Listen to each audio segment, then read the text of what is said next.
Hello नमस्कार, जय हिंद, वंदे मातरम। आप देख रहे हैं जियो न्यूज और हम आपके लिए लेकर आए हैं देश दुनिया की, आपके राज्य शहर की सिलेक्टेड काम की फटाफट बड़ी खबरें। लेकिन उससे पहले यदि आपने हमारे चैनल को सब्सक्राइब नहीं किया है तो चैनल को सब्सक्राइब करके बेल नोटिफिकेशन ऑन करें और इस वीडियो को ज्यादा से ज्यादा लाइक और शेयर करें। बड़ी खबरें देखने से पहले आपके लिए आज का सवाल, हम किस दिन स्वतंत्रता दिवस मनाते हैं? ऑप्शन ए 26 जनवरी, ऑप्शन बी 15 अगस्त, ऑप्शन सी 2 अक्टूबर और ऑप्शन डी 14 नवंबर। इस सवाल का जवाब हमें कमेंट करें और आप किस राज्य और शहर की ज्यादा खबरें देखना चाहते हैं हमें कमेंट करके बताएं ताकि हम आपके राज्य शहर की ज्यादा खबरें दिखा सकें। चलिए अब देखते हैं आज की फटाफट बड़ी खबरें।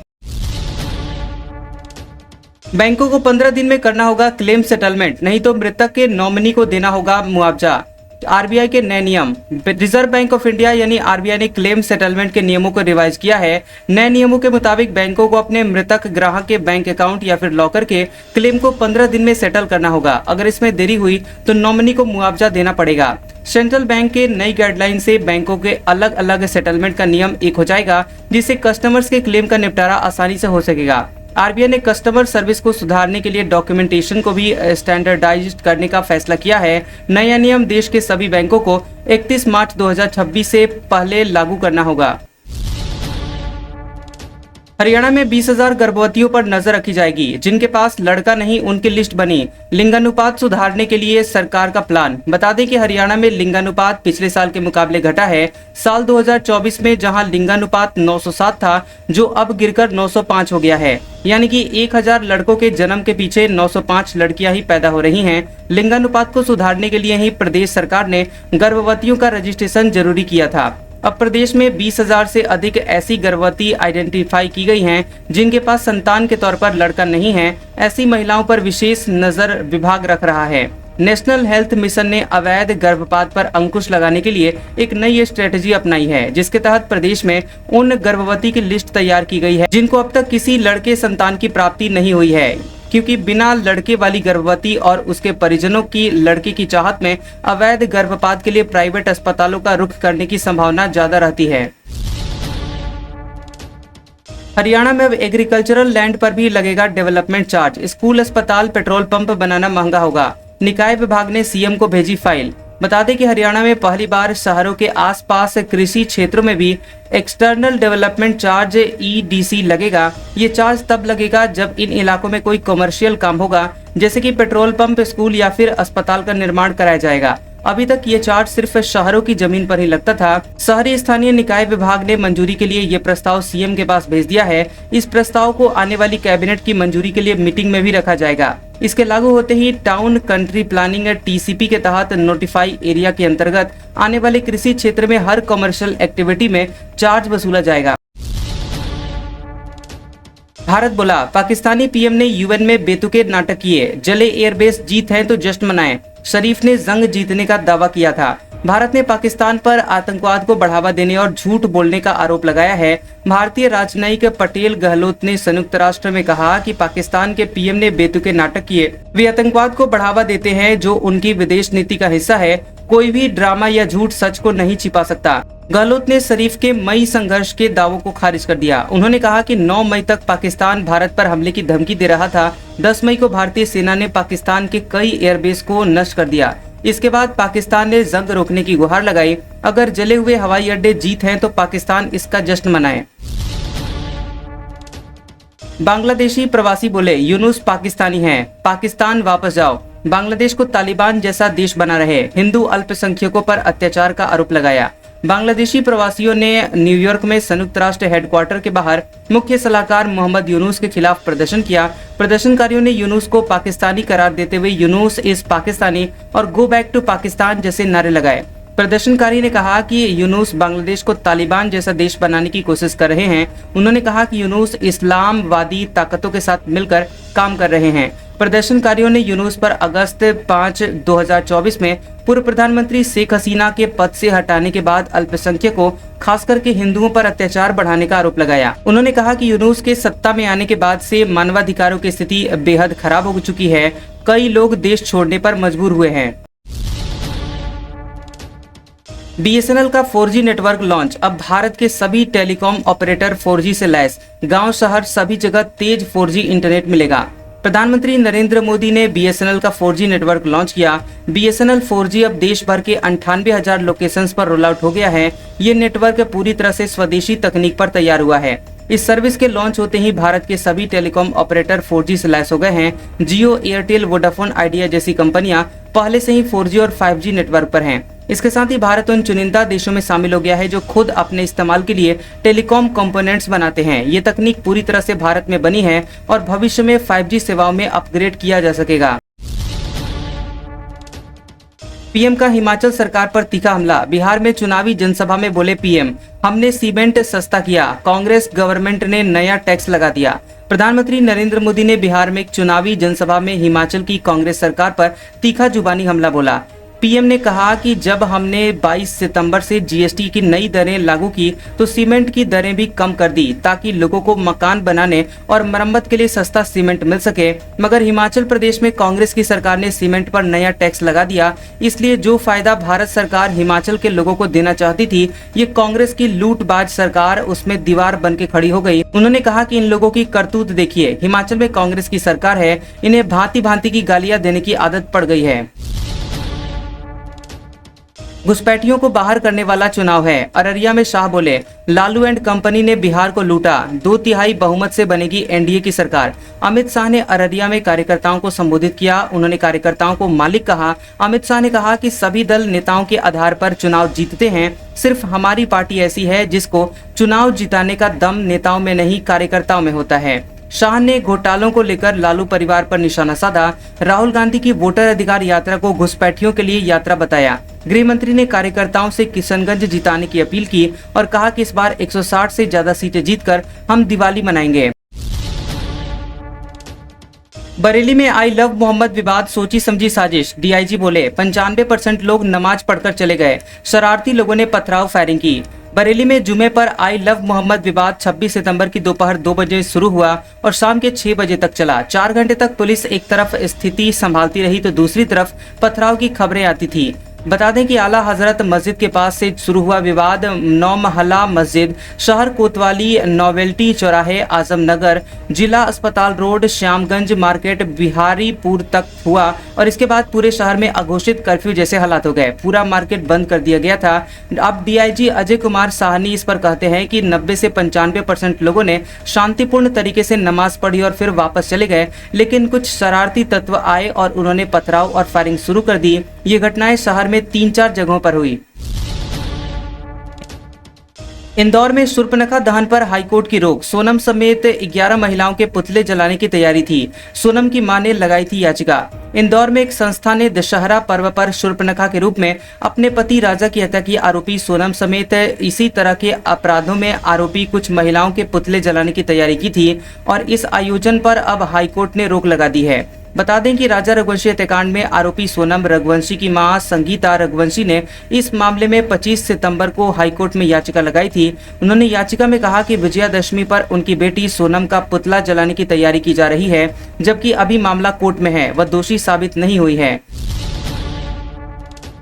11 साल के स्टूडेंट की सुप्रीम कोर्ट में याचिका। कहा, सीएम श्री स्कूलों में एंट्रेंस एग्जाम शिक्षा के अधिकार के खिलाफ, लॉटरी से मिले दाखिला। 11 साल के जन्मेश सागर ने सीएम श्री स्कूलों में एंट्रेंस एग्जाम के खिलाफ सुप्रीम कोर्ट का दरवाजा खटखटाया है।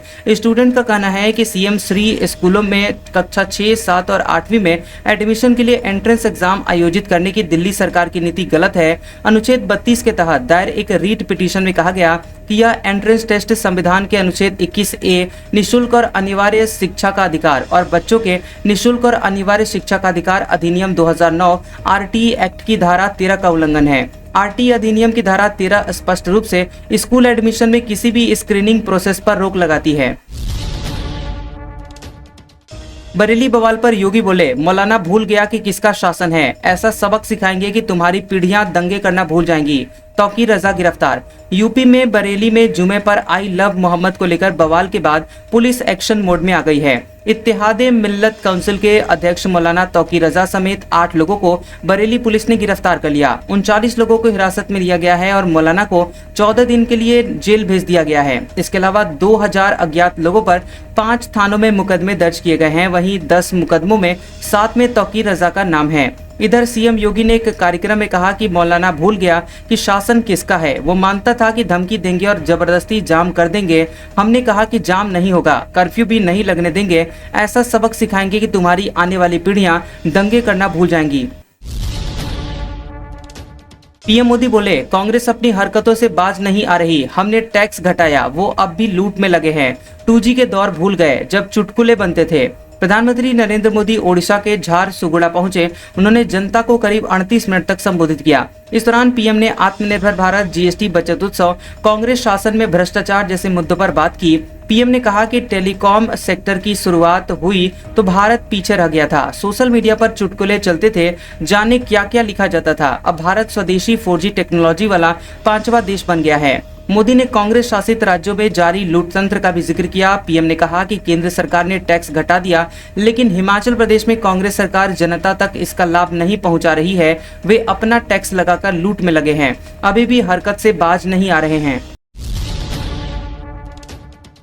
इंडियन आर्मी अनंत शस्त्र एयर मिसाइल वेपन सिस्टम खरीदेगी। पहले इसका नाम QRSAM था। पाकिस्तान और चीन बॉर्डर पर तैनाती होगी। भारतीय सेना का एयर डिफेंस सिस्टम अब और मजबूत होगा। सेना ने भारत इलेक्ट्रॉनिक्स लिमिटेड BEL को लगभग 30,000 करोड़ रुपए में Anant Shastra surface to air missile weapon system खरीदने का टेंडर जारी किया है। इसे रक्षा अनुसंधान एवं विकास संगठन DRDO ने बनाया है। पहले इसे quick reaction surface to air missile QRSAM कहा जाता था। अब इसका नाम बदलकर अनंत शस्त्र रखा गया है। अनंत शस्त्र की 5 से 6 रेजिमेंट खरीदी जाएंगी और इन्हें पाकिस्तान चीन की सीमाओं पर तैनात किया जाएगा। लद्दाख डीजीपी बोले, वांगचुक पाकिस्तानी जासूस के संपर्क में थे। बांग्लादेश का दौरा भी किया। फिलहाल जोधपुर जेल में बंद, NSA लगाया गया। लद्दाख के डीजीपी ST सिंह जामवाल ने कहा कि सोशल एक्टिविस्ट सोनम वांगचुक का पाकिस्तान इंटेलिजेंस ऑपरेटिव PIO के एक सदस्य से संपर्क था। PIO मेंबर को पुलिस ने कुछ दिनों पहले पकड़ा था। वह जरूरी जानकारी पाकिस्तान भेज रहा था। हमारे पास इसका रिकॉर्ड है। और यही नहीं, वांगचुक पाकिस्तान के न्यूज़पेपर डॉन के एक इवेंट कार्यक्रम में शामिल भी हुए थे। इसके अलावा वे बांग्लादेश भी जा चुके हैं। फिलहाल इन सभी मामलों की जाँच की जा रही है। वांगचुक को शुक्रवार दोपहर पुलिस ने उनके गांव उल्या कटोपो से गिरफ्तार किया था। उन्हें एयरलिफ्ट कर राजस्थान की जोधपुर सेंट्रल जेल भेजा गया। वांगचुक पर राष्ट्रीय सुरक्षा कानून NSA लगाया गया है, जिसके तहत लंबे समय तक बिना जमानत के हिरासत में रखा जा सकता है। यूपी में दिवाली पर 1.85 करोड़ महिलाओं को मुफ्त सिलेंडर मिलेगा। धान के रेट 69 रुपए बढ़ाए गए। योगी कैबिनेट में 22 प्रस्ताव हुए पास। मुख्यमंत्री योगी आदित्यनाथ की कैबिनेट बैठक में 22 प्रस्ताव को मंजूरी दी गई है। इसके तहत लिंक एक्सप्रेसवे को आगरा एक्सप्रेसवे और गंगा एक्सप्रेसवे से जोड़ा जाएगा। इसको बनाने में कुल लागत 7,488 करोड़ रुपए आएगी। इसकी लंबाई 90 किलोमीटर होगी। उज्ज्वला योजना के तहत दीपावली पर मुफ्त सिलेंडर की योजना को मंजूरी दी गई है और हर साल 2 सिलेंडर होली और दिवाली पर दिया जाता है। इसके लिए 1385 करोड़ रुपए का बजट खर्च होगा। 1.85 करोड़ महिलाओं को इसका लाभ दिया जाएगा। मुफ्त सिलेंडर पाने के लिए आधार प्रमाणीकरण अनिवार्य होगा। वहीं धान क्रय नीति को मंजूरी दी गई है, जिसमें धान का न्यूनतम मूल्य 69 रुपए प्रति क्विंटल बढ़ाया गया है और पहले 2300 रुपए प्रति क्विंटल के हिसाब से धान की खरीदी होती थी। अब इसे 2369 रुपए कर दिया गया है। धान की खरीद के लिए सभी जिलों में 3300 केंद्र बनाए गए हैं। मुख्यमंत्री ने 700 केंद्र और बढ़ाए जाने के लिए कहा। धान की खरीद 1 अक्टूबर से 31 जनवरी तक पश्चिमी यूपी में और 15 अक्टूबर से लेकर 28 फरवरी तक पूर्वी यूपी में धान की खरीदी की जाएगी। अजमेर के इंजीनियरिंग कॉलेज में यूथ कांग्रेस का हंगामा। पुलिस से धक्का मुक्की, टायर जलाए और गेट पर चढ़े। कहा प्रिंसिपल को निलंबित किया जाए। अजमेर के गवर्नमेंट इंजीनियरिंग कॉलेज में यूथ कांग्रेस के कार्यकर्ताओं ने जमकर हंगामा किया। कॉलेज परिसर के बाहर टायर जलाए और गेट पर चढ़कर नारेबाजी की। सूचना मिलते ही आदर्श नगर थाना पुलिस मौके पर पहुंची, जिसके बाद पुलिस और कार्यकर्ताओं के बीच धक्का मुक्की हुई। यूथ कांग्रेस का ये प्रदर्शन कॉलेज में व्याप्त अनियमितताओं और छात्राओं की सुरक्षा को लेकर था। यूथ कांग्रेस के जिला अध्यक्ष ने कॉलेज प्रशासन को चेतावनी देते हुए कहा कि यदि उनकी मांगों को अनसुना किया गया तो आंदोलन को और भी तेज किया जाएगा। यूथ कांग्रेस ने कॉलेज प्रशासन पर भ्रष्टाचार और छात्राओं की सुरक्षा में लापरवाही बरतने का गंभीर आरोप लगाया।